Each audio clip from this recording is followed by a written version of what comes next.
Well, hello everyone, and welcome to our weekly leadership series on the 21 Irrefutable Laws of Leadership by John Maxwell. And I'm so excited as your host to meet with you here each week over the next 10 weeks to dive into these tried and true proven principles on leadership. And here's what I know. True principles of leadership are constant and they never change. It doesn't matter what season of life you may or may not be in with your business or wherever you may be leading. However, when you follow a formula like John Maxwell has put together here with these 21 irrefutable laws, you are positioning yourself not just to be a good leader, but a great leader. And I got to tell you, it's never too old and you're never too high up to learn more about leadership.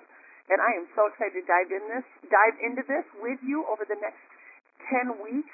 This week we're going to start with chapters 1 and 2. And, I'm just really excited. I can't wait to help each and every one of us, myself included, take our level of effectiveness and increase it exponentially, if you will. So let's start with the first chapter. And, the first law is the law of the lid. And your lid essentially determines your effectiveness. Your lid of leadership. What does that mean? Well, I believe success is within reach for each and every one of us. And, personal success without leadership brings limited effectiveness. The higher you want to climb, the greater the need is for leadership. And so, I really appreciated the charts that were on pages 6 and 7 of chapter 1 when I saw those charts. And, he described your effectiveness. Number one, personal effectiveness with your personal success only takes you so far. But when your leadership ability grows and your success and personal dedication is high, you are exponentially growing your effectiveness as a leader. So, our goal is to all be a 10 in our personal success, but also to be a 10 in our leadership ability.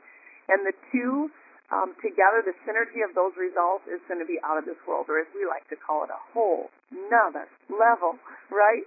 So, I think it's important that you continue to work hard and increase your level of leadership. I truly believe that leadership has a multiplying effect. So, I think it is a great way to start this series to really draw the line in the sand and for all of us to step over that, no matter where we're at in our layers and levels of leadership, if you will. I do not want to be a casualty of this business. Somebody that became very successful either quickly or over time, but I couldn't sustain it because my leadership effectiveness just wasn't there. So I want to draw the line in the sand. I want to jump over that line, and I'm going to commit to raising my leadership effectiveness by investing in my leadership ability through the next 10 weeks. I want to invite you to do that with me. And so, if you haven't done so already, comment on the thread, on the fan page where we started plugging this 10-week series, or post on your Facebook wall. Feel free to tag me, and commit to these next 10 weeks of tackling this idea of growing in leadership. So, we're committing to raising our lid. We're committing to the next 9 weeks. Starting next week, we'll have week 2, and we will begin chapters 3 and 4. But today we are also going to cover chapter 2, and that's the law of influence. And, this has a number of ways in which we can look at this law. So, I think number one, it's fair to say you don't have to have a title to be a leader, okay? And just because you have a title doesn't make you a leader. It doesn't mean you have influence. A true measure of somebody's leadership is when they're walking ahead and doing something or paving the way, they're excited to try something new, and they turn around and nobody's following them. Or maybe masses are following them.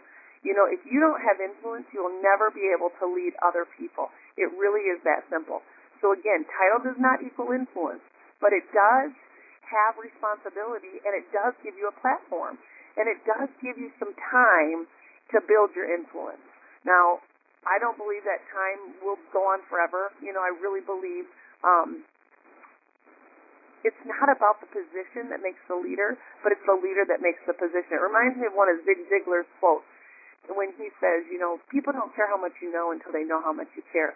gosh, isn't that true? And doesn't that set the foundation for this idea of being an influential leader? I love the quote by Colin Powell. He says, if you have achieved excellence as a leader, when people will follow you everywhere, it's only out of curiosity.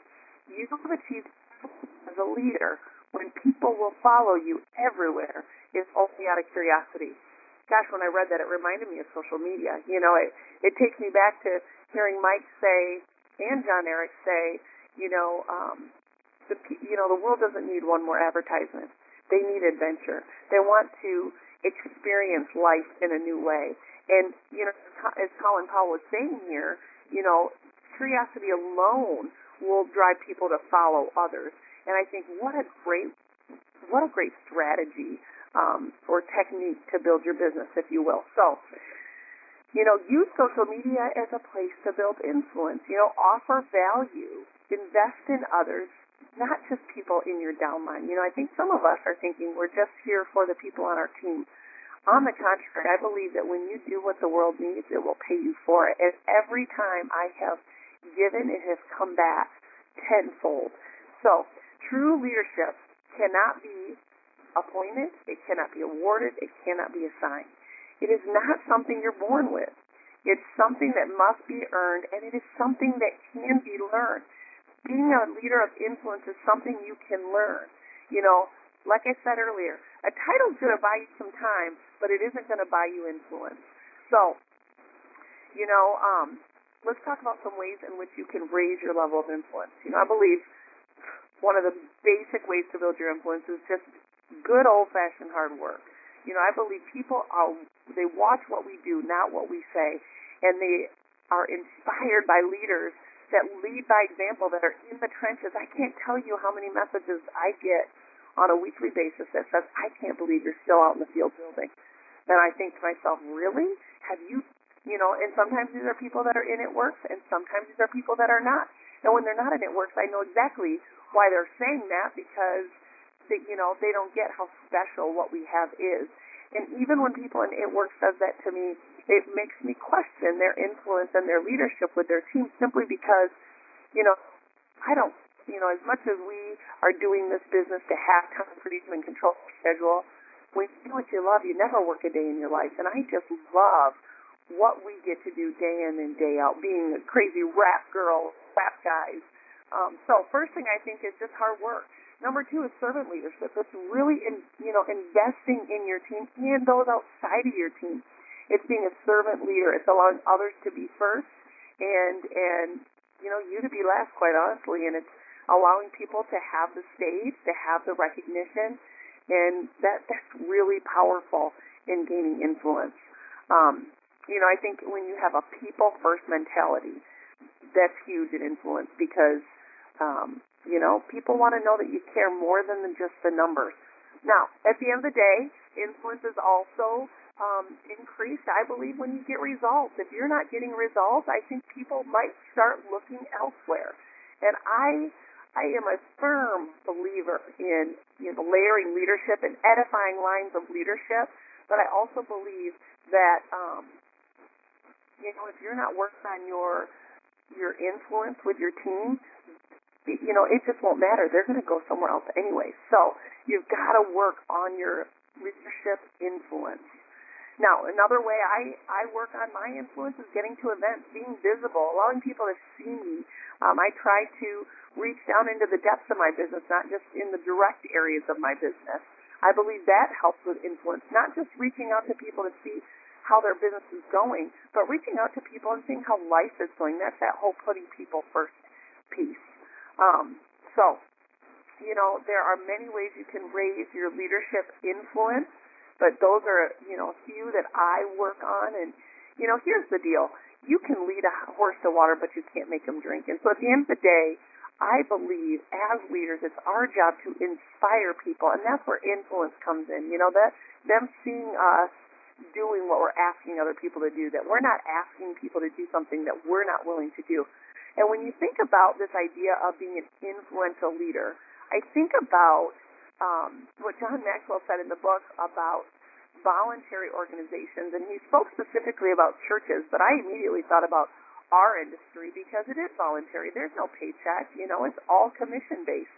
And so it really is about inspiring and teaching people the value of why they'd want to do something like this, invest into something, put a lot of time into something like this up front. So it's that ability to cast the vision. I think in voluntary organizations, influence is the only thing that they have going for them. And so their followers can't be forced. They're not earning a paycheck. And, I loved his idea to do a test. If you really want to see if your team is an influential leader, have them, put them in charge of something with giving back or volunteering and see how many people they get following them. That'll be the true test to see if they've got influence.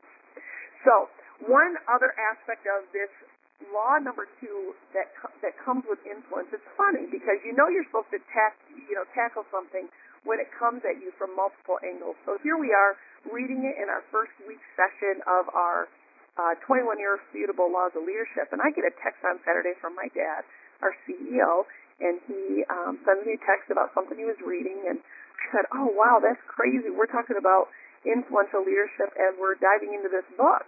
And he said, yeah, but I'm not talking about it from that aspect. And I said, really?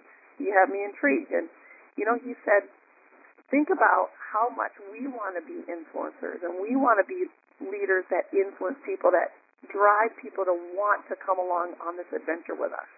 He said, as you're out there building your hundreds list, as you're out there thinking about people you want to talk to about this business or meeting people, check out their influence. Start praying for people of influence to join your team. You talk about taking your business to a whole nother level. They're already going to have that skill set. And I know sometimes people join this business and they go lightning speed to some of these top ranks, and all of us are questioning if we're doing things right or if we're, what are they doing that we're missing? And at the end of the day, I believe some of these people are people of influence, and so they come in and people just want to follow suit. They want to follow right behind them. And maybe they didn't come in with influence, but as they built through social media, people are just drawn to their adventure because of how they market and the way they share these products and this opportunity.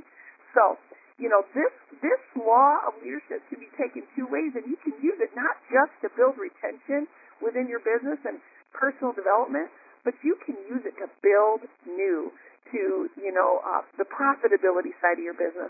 Start thinking about who you know of influence, those influencer-type people that you have in your life that would make an excellent business partner and, quite frankly, could grow very quickly because, and maybe you know what I'm talking about here, but how many of you have joined this business, reached out to someone to join, and they're just not getting it?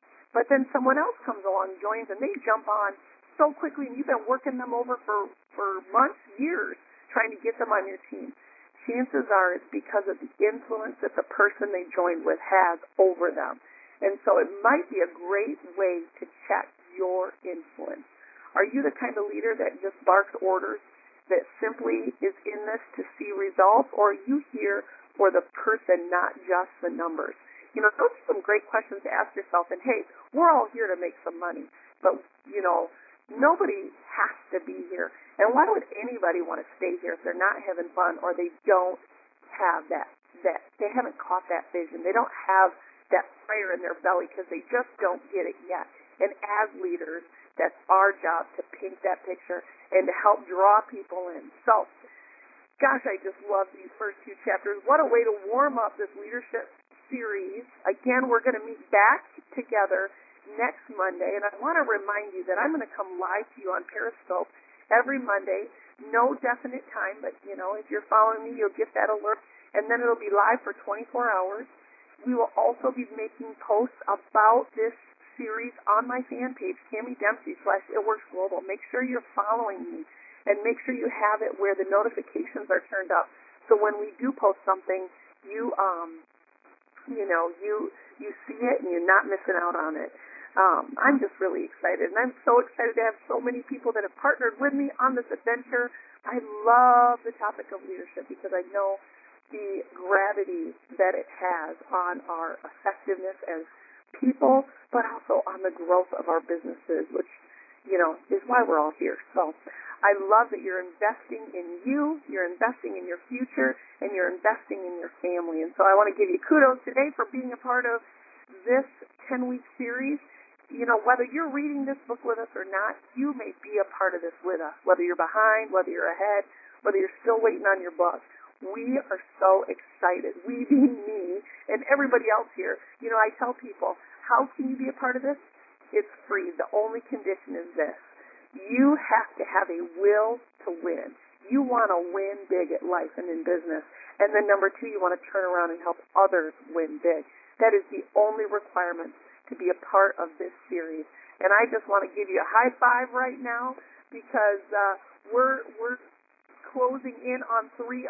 High five at 3:05. And I just want to wish you an amazing week. Have a fabulous week, and I'll meet you back here again next Monday. All right, everyone, have a good day.